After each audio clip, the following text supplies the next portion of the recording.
स्वास्थ्य ह्यामधला फरक समजून घ्या. सगळ्यात महत्त्वाचं म्हणजे आरोग्य काय आहे, तर एक सात्मज भाव आहे, ज्याला आपण आपल्या हेल्दी हॅबिट्स म्हणू.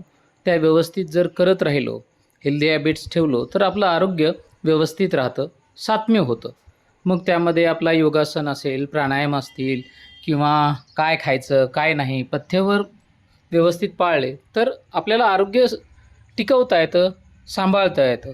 ह्याला म्हणायचं आरोग्य, जो सात्मज भाव आहे. पण स्वास्थ्य म्हणजे काय आहे? आरोग्य आणि स्वास्थ्यामधला हा फरक खूप महत्त्वाचा आहे. समदोष समाग्निश्च समधातू मलक्रिया प्रसन्न आत्मा मन इंद्रिय स्वास्थ्य इति विधीयते.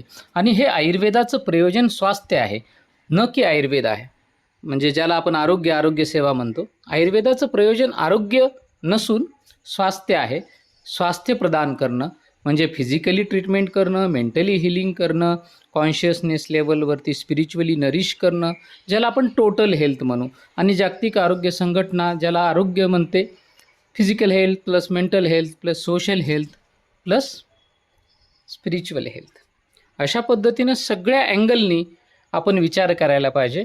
डॉक्टरकडे गेलं म्हणजे फक्त औषधच लिहून घ्यायचं असतं असं नाही, किंवा आपण आग्रह करू नये प्रत्येक आजाराला औषधाचीच गरज असते किंवा एखाद्या फॉर्म्युलाचीच गरज असते.